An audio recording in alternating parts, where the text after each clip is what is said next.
Hi, my name is Reverend Marguerite Morris, and I am the mother of Catherine Sarah Morris.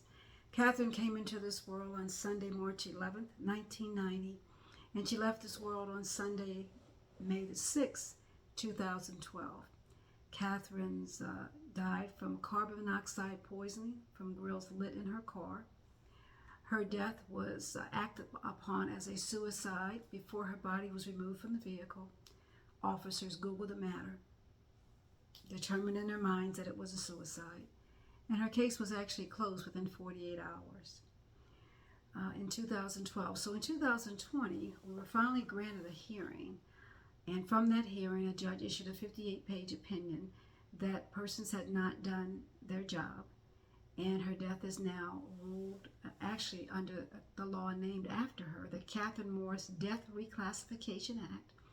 Catherine's death is an unsolved case in Anne Arundel County, Maryland, and we are looking for leads and hoping that those that may have thought it was suicide in 2012 now know differently and will come forth with information leading us to persons of interest possibly out there that had to do with her. So if I were to talk about Miss Kathy, who left this earth when she was 22, 2 weeks before graduation, she was obviously, as all moms believe, a beautiful, beautiful young lady, child. When she was almost about ready to come into this world, that we thought there were going to be complications at birth, and she self-corrected and came as planned. Catherine was just an amazingly gifted and talented, highly intelligent young lady.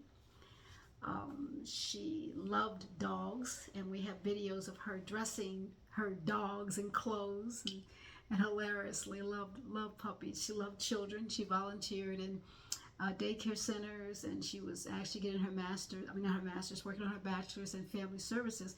But I even believed in that Catherine would wind up being a pediatrician. On Kathy's obituary, I made sure they listed that she was a faithful tither. Catherine, even when she was a little girl, 2 cents in the offering, that was her, whatever her tithing was, she gave it faithfully. And at the age of 22, I wanted to make sure that was known. Matter of fact, Catherine was as such. We were a family ministry, the first family. And when we first started out at the storefront, Catherine basically kept the books. Even when she was in middle school, actually elementary school. Let me say actually, when Catherine was in elementary school, the teachers thought we were doing her papers. They questioned the parents about doing her papers, and she was actually doing her own. Catherine was also, as her roommates in college know, an excellent cook. That made her room very popular, and she joked about that. Matter of fact, she just excelled in whatever she put her mind to do. Being able to make white sauces from scratch always impressed Mom. And then the fact that she posted with her sense of humor on Facebook and accused Mom of making bootleg mashed potatoes. Oh my God! On the last Thanksgiving that she was home, so she had that kind of sense of humor as well.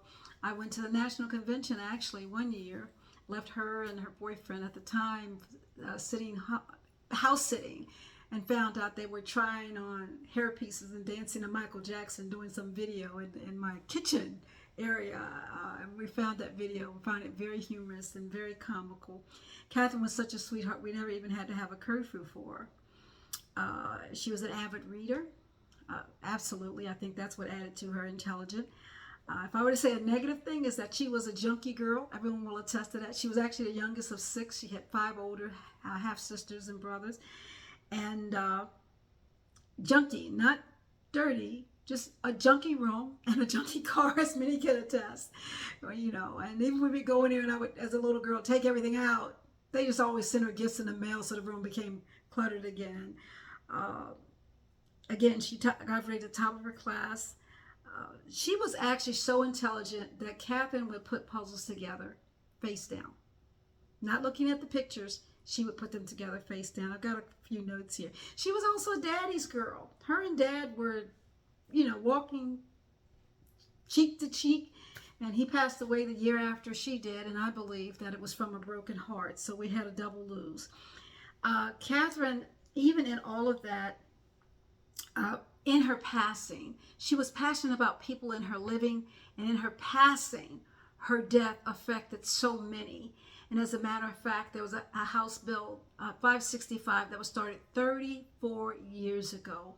And because of Kathy's death, we were able to enact 3 laws in 3 consecutive years that continued the work started 34 years ago to help families that needed and desired the right to appeal the matters of death or matters of death as issued by the medical examiner, because prior to that they didn't have that right.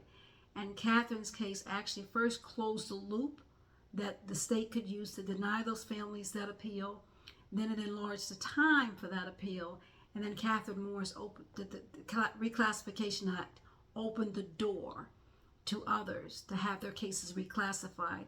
And one of the first ones to follow in that was the 40-year-old case of Keith Warren that was reclassified in 2025. And it had been a pursuit of that change in manner of death for almost 40 years for that family. Catherine also, there's a resolution, a national resolution that's going forth with the NAACP this year at their national convention that has to do with Catherine Sarah Morris and her connection with the medical examiner for the state of Maryland, as well as the audit that was done by the Attorney General's office. It was the first in the nation. I'm going to be quiet now because I know that I have talked for quite a while already. I don't want to bore you. Hopefully they'll reduce this so that's still effective.